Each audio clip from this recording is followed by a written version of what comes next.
Selamat pagi, silahkan duduk. Salam damai sejahtera dari Tuhan kita, Yesus Kristus menyertai kita. Amin.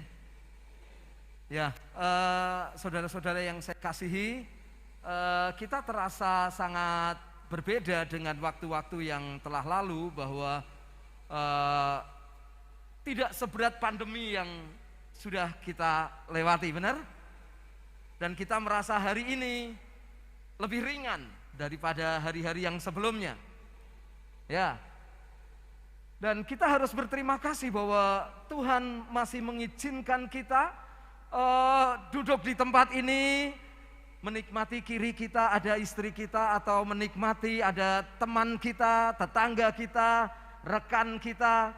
Dan kita harus bersyukur tentang itu, sebab Tuhan menolong kita dari pandemi yang mengancam kita, benar? Saya ingin bertanya kepada Bapak Ibu Saudara di tempat ini, siapa yang pernah terpapar? Tolong angkat tangan. Dan saya ingin mengundang Anda bangkit berdiri dan memberikan tepuk tangan kepada Tuhan Yesus. Amin. Ya. Dan saya mau tanya kepada Anda yang ada di tempat ini, saudara-saudara, Anda yang di pandemi, Anda merasa pendapatan Anda berkurang, tetapi Anda tetap dicukupkan Tuhan. Anda bangkit berdiri dan memberikan tepuk tangan kepada Tuhan kita, Yesus Kristus, bahwa itu adalah penyertaannya Tuhan kepada kita. Amin. Dia tidak terlihat, tetapi tangannya yang ajaib itu menyertai kita. Ya, benar? Benar enggak? Ya, saudara, bahwa tangannya yang ajaib tidak kelihatan itu menyertai kita, mengokohkan kita, ya, memegang tangan kita. Ya, mungkin Anda di sini kadarnya berbeda, ada yang mungkin terpapar hanya sedikit, tapi ada yang katanya sudah mau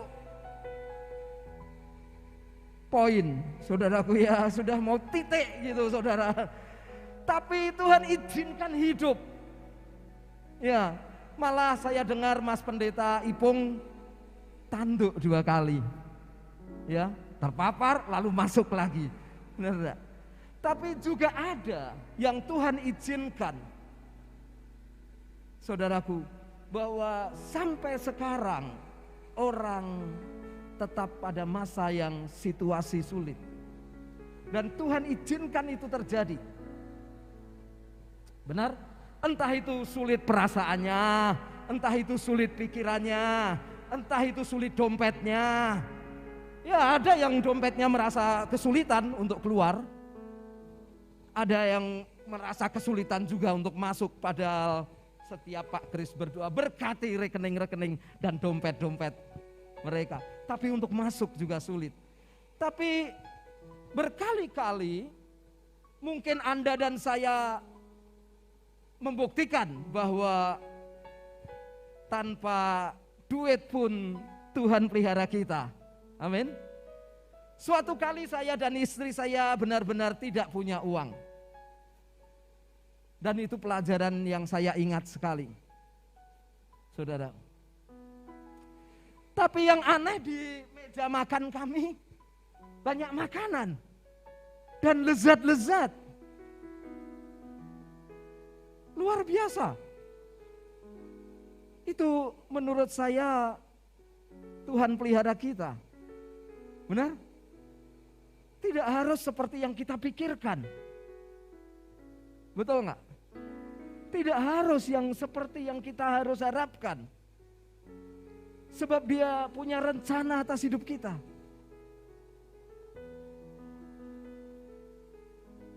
Benar, saudaraku. Tetapi yang ingin saya sampaikan kepada Anda hari ini bukan soal Bapa pelihara saja. Karena Bapa pasti pelihara kita.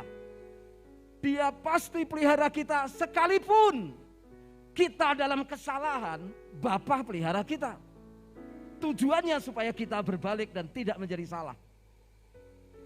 Tujuannya supaya ada lompatan dan ada perubahan dalam hidup kita. Benar? Anda lihat bangsa Israel, saudaraku, di padang gurun. Betul? Anda pernah diceritain ibu sekolah minggu, mas sekolah minggu, mbak sekolah minggu, bahwa bangsa Israel di padang gurun suka memberontak, ya, suka juga membicarakan pemimpin-pemimpinnya, dan harusnya mati di padang gurun, tapi Tuhan pelihara di sana. Bukankah hidup kita juga sebenarnya banyak lagi kesalahan dan pelanggaran, tapi Tuhan izinkan kita masih hidup. Kenapa kemarin pandemi itu bagi yang nakal-nakal, bagi yang pikirannya tidak baik, bagi yang suka ngomongin orang, bagi orang yang suka nyakitin orang, kenapa enggak dikasih pandemi 100% kepada Tuhan, lalu dia mati? Karena Tuhan inginkan kita ada perubahan. Benar? Karena Tuhan inginkan kita ada lompatan. Karena Tuhan inginkan kita meningkat lebih tinggi lagi. Firman Tuhan mengatakan Mazmur 33 ayat 18 dan 19. Saudaraku, sesungguhnya mata Tuhan tertuju kepada mereka yang takut akan Dia. Ya, yang pertama. Yang kedua, orang yang berharap akan kasih setianya. Tuhan itu bukan hanya penuh kasih, benar? Tapi Tuhan itu juga punya kesetiaan. Maka itu kita tidak dibinasakan. Saya ingat Bapak Ibu Saudara, pada waktu saya bertobat itu karena kasih Tuhan. Tapi sampai saya berdiri di tempat ini, itu karena Tuhan setia sama saya. Ya, Anda boleh mengangguk-ngangguk. Iya, benar juga gitu ya. Kasih tahu teman-temanmu, benar juga itu omongan pendeta gitu. Coba kasih tahu, benar juga omongan Pak Pendeta tuh gitu. Nah, kasih tahu. Mas, kasih tahu sebelah Mas, biar nggak ngantuk. Kasih tahu Mas. Ya. Yang keras-keras kalau ngasih tahu. Karena Tuhan itu penuh kasih dan penuh kesetiaan. Coba Anda bayangkan, Saudara. Kalau saya cubit Mas Budi, dia punya kasih, tak ampuni Mas Kris. Tak cubit sekali lagi, tak cubit sekali lagi, tak cubit berkali-kali lagi, setiap ketemu tak cubit, mungkin saudaraku, dia akan trauma sama saya. Benar gak? Tapi Tuhan gak pernah trauma sama kita. Benar? Tuhan gak pernah trauma sama kita. Kita ini di hadapan Tuhan suka nyubit, suka macam-macam. Saudaraku, tapi Tuhan tidak pernah trauma. Coba kalau Tuhan trauma. Banyak saudaraku.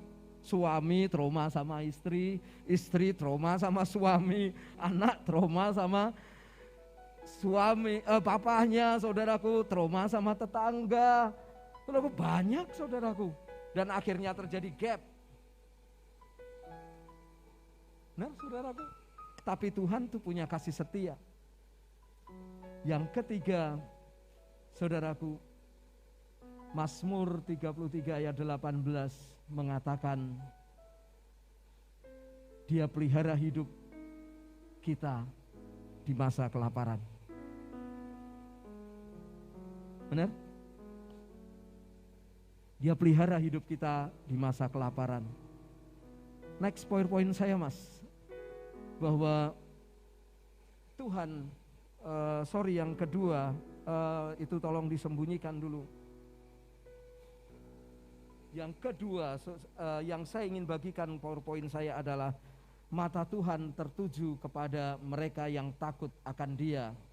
Ya, saudaraku. Yang kedua, Tuhan melepaskan jiwa mereka daripada maut. Yang ketiga, memelihara hidup mereka pada masa kelaparan. Itulah inti dari 3A.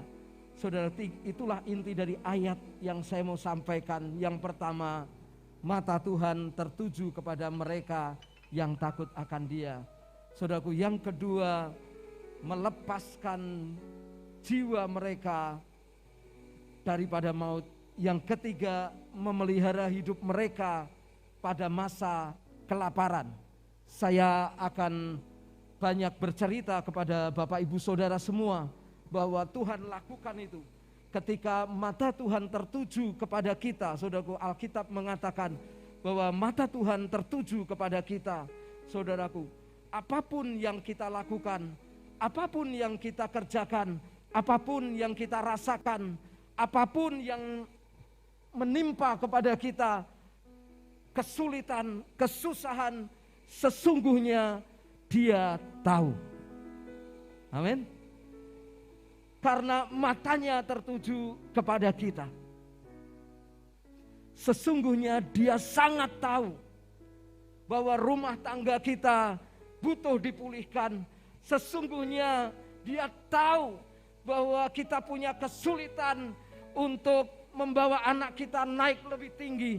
Sesungguhnya Dia tahu bahwa kita harus membayar kewajiban-kewajiban kita. Sesungguhnya Dia tahu bahwa kita punya kelemahan. Sesungguhnya Dia tahu karena Alkitab, firman Tuhan mengatakan bahwa matanya tertuju kepada kita. Saudaraku, ya, kesulitan apapun, saudaraku, saya ingin membagikan sebuah berkat. Suatu kali saya naik motor dan saya jatuh. Motor itu motor pinjam lagi. Zaman itu saya masih SMA, SLTA, mau kuliah. Saudara.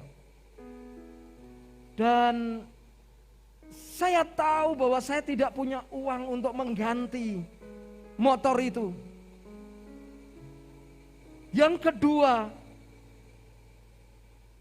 orang itu punya motor jadi pasti penilaiannya jelek sama saya. Benar? Yang ketiga, saudaraku, saya malu. Dan saya, saudaraku, bingung dengan semua yang ada dalam hati pikiran saya itu. Lebih lagi pada waktu itu iblis punya kesempatan. Nah, kamu tuh memang brengsek. Tuh hidup masa lalumu. Kamu memang jelek. Makin menambah, saudaraku, beban rohani dalam hidup saya. Tetapi saudaraku,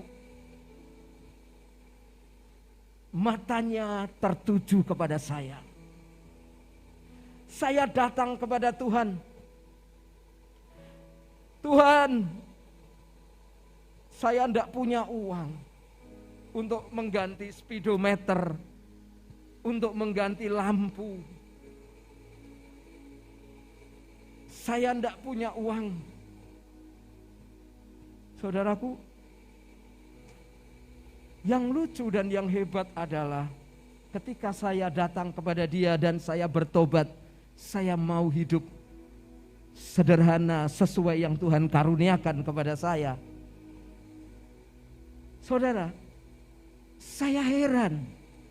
Dulu saya itu punya orang kakak rohani dan dia sudah jauh di Filipina sana. Dan tiba-tiba saudaraku lewat pembimbing saya, itu pembimbing saya datang. Kamu dapat berkat. Saya tidak pernah berpikir orang itu, sebab itu sepertinya jauh. Karena tidak pernah terjamah. Cuman saya pernah didoakan sama dia. Jadi mungkin dia sudah pergi 2-3 tahun ada di sana. Tapi waktu itu saya dapat berkat dan saya bisa membayar semuanya itu. Itu pemeliharaan Tuhan atas hidup saya. Benar? Betul-betul matanya tertuju kepada saya. Dan yang kedua adalah saudaraku, saya dilepaskan. Jiwa saya, saudaraku, pada waktu itu merasa buruk. Jiwa saya merasa kesaksian saya tidak bagus. Jiwa saya merasa, saudaraku, bahwa saya telah gagal. Tuhan lepaskan semuanya itu. Ketika saya datang kepada Tuhan, pada waktu saya datang, saya mengaku semuanya. Tiba-tiba firman Tuhan itu mengatakan, kamu berharga dan kamu itu mulia. Keluar dari kamar, saya ngaca. Benar enggak ya mulia? Berharga. Iya, ganteng saya ternyata. Benar? Anda tidak buruk. Ya, Anda tidak jelek seperti orang tua Anda katakan. Anda orang yang manis di hadapan Tuhan. Kalau tidak, kenapa Tuhan mesti mati bagi Anda dan saya? Benar? Ya. Dan yang ketiga, Tuhan pelihara hidup kita. Dia bukan hanya mengetahui dan menyertai segala sesuatu yang terjadi dalam hidup kita. Dia bukan hanya melepaskan jiwa kita. Dia juga memelihara hidup kita. Bahkan memberikan makanan yang semua orang kelaparan, Anda kekenyangan. Pasti Anda bertanya, tapi Pak, kenapa saya punya hutang? Tapi Pak, kenapa saya terlilit? Tapi Pak, kenapa? Saya mau beritahukan kepada Anda, itu bukan kesalahan Tuhan tidak pelihara kita.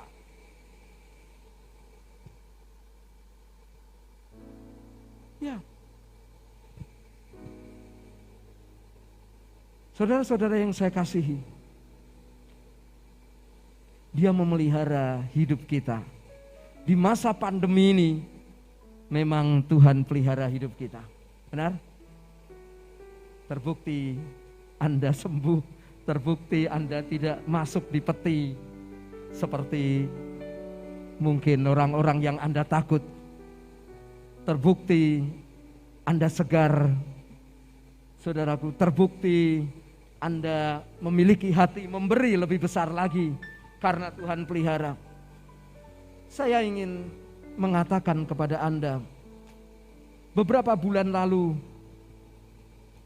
saya berkeluh kesah. Saya masih manusia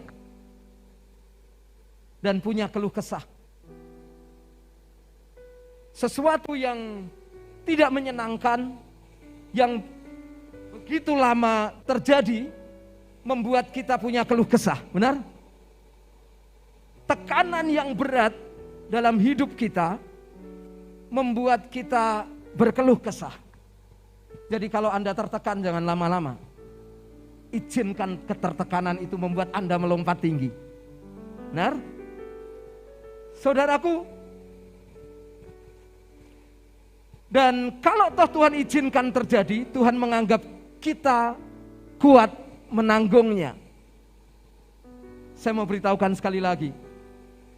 Kalau Anda duduk di tempat ini atau Anda di rumah sedang menikmati tayangan ini, Anda sedang berada pada tekanan yang begitu berat. Alkitab, firman Tuhan mengatakan, karena Anda kuat menanggungnya. Wow. Karena Anda hebat. Anda kuat. Nah, yang diperlukan cuman bersyukur. Bersyukur sama Tuhan. Nah, saudara yang saya kasihi, justru di masa pandemi ini Tuhan berkati saya. Apakah berkat itu hanya karena uang? Tidak. Benar? Apakah berkat itu hanya karena mungkin kita punya mobil mewah? Ya, apakah berkat itu hanya karena mungkin kita punya deposito? Tidak. Kita sehat juga berkat. Nah, beberapa waktu sebelum pandemi turun saya marah karena saya merasa tidak terjadi peningkatan.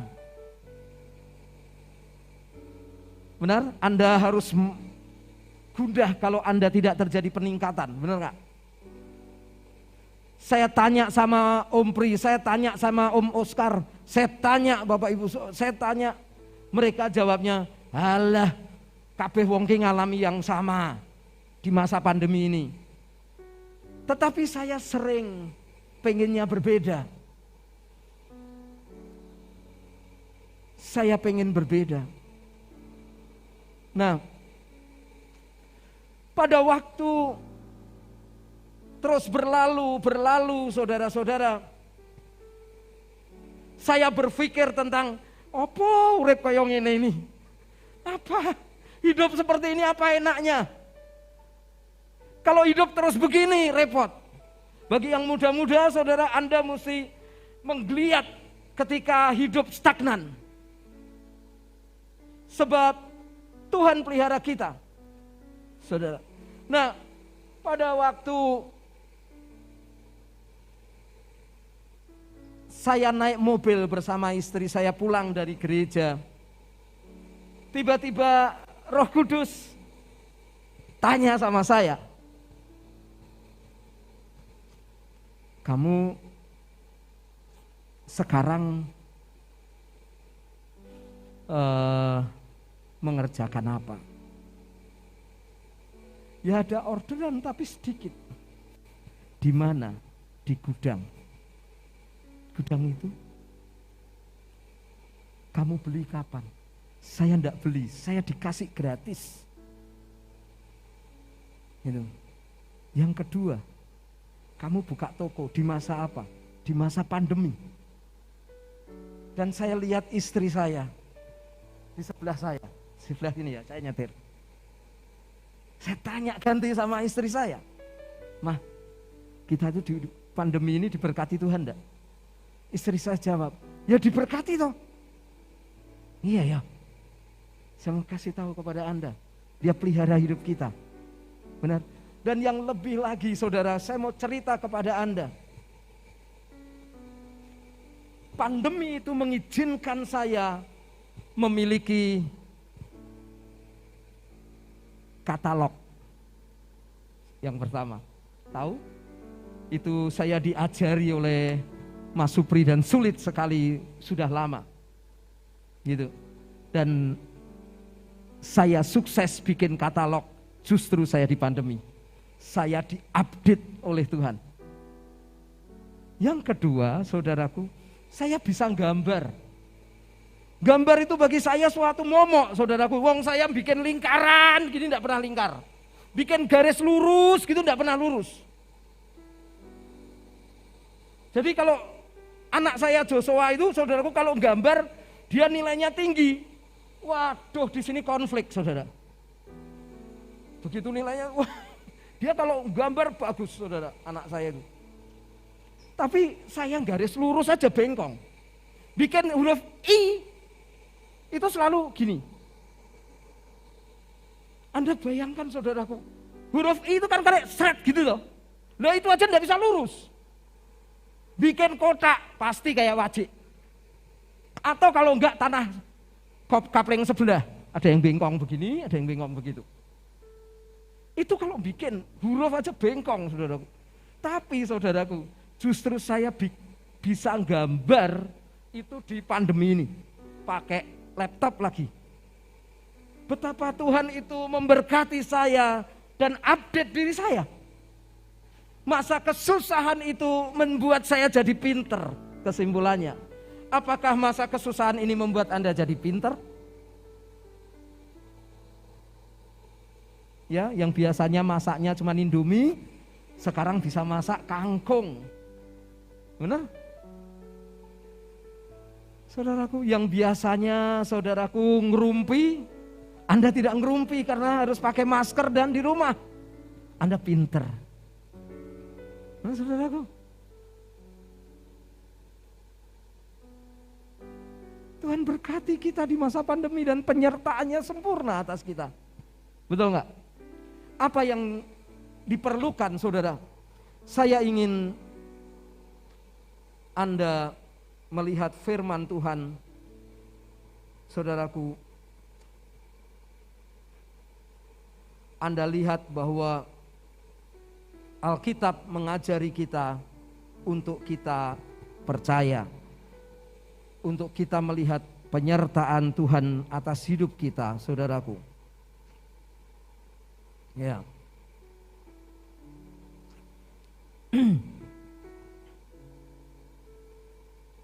Mari kita buka Alkitab kita, Matius 13 ayat 58.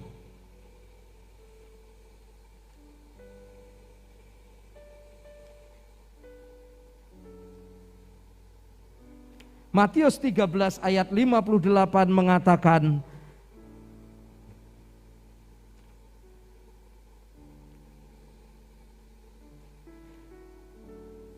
dan karena ketidakpercayaan mereka, tidak banyak mujizatnya di situ. Dan karena ketidakpercayaannya mereka, tidak banyak mujizat terjadi di situ. Sekali lagi bahwa Alkitab mengatakan, dan karena ketidakpercayaan mereka, tidak banyak mujizat terjadi di situ. Jangan sepelekan kata percaya. Percaya, saudaraku, next my PowerPoint. Ketidakpercayaan kepada Allah dan firman-Nya itu dosa. Jadi dosa yang paling kecil mungkin ketidakpercayaan, tapi itu akar dari sebuah masalah besar. Yang kedua, ketidakpercayaan menyebabkan tidak terjadi keajaiban. Yang ketiga, ini VS-nya saudaraku, percaya berarti taat. Apakah hidup Anda sesuai dengan firman Tuhan atau tidak? Itu tergantung kepercayaan Anda kepada Tuhan. Yang kedua, percaya berarti melakukan. Yang ketiga, percaya berarti mengusahakan. Yang keempat, percaya berarti berserah atau bergantung. Saudara-saudara yang saya kasihi, itu percaya. Anda bisa merenungkan, percaya berarti mentaati. Saudara-saudara, saya ingin Anda percaya supaya terjadi keajaiban. Benar? Kalau toh belum terjadi keajaiban, Anda harus melakukan terus, benar? Kalau toh melakukan terus belum terjadi keajaiban, Anda harus apa? Mengusahakan terus, benar? Kalau toh belum terjadi keajaiban, Anda harus berserah. Saudara-saudara yang saya kasihi, itu keajaiban. Saya ingin Anda melihat sebuah ilustrasi. Saya ingin panggil Mas Julius bersama-sama saya di panggung. Tolong Mas Julius, ya, supaya Anda mengerti. Ya. Ya, saya ingin saudaraku, Mas, satu lagi, boleh Mas minta tolong maju ke depan? Ya. Ya. Naik ke sini.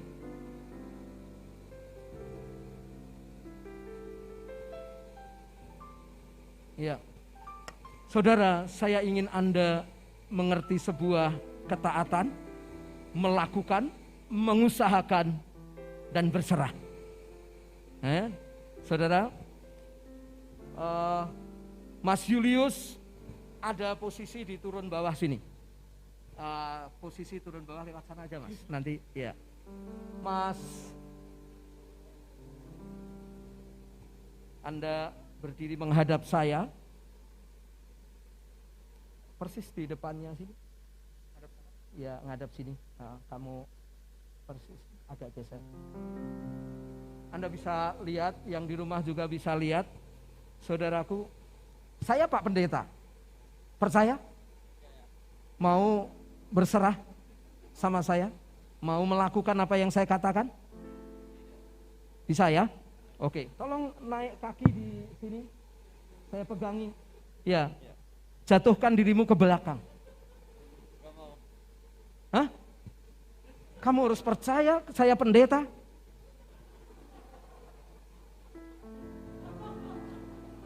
Jangan pelototi saya begitu Mas. Saya takut. Ya. Loh, jatuh dong. Itu lompat namanya. Kom, pulang.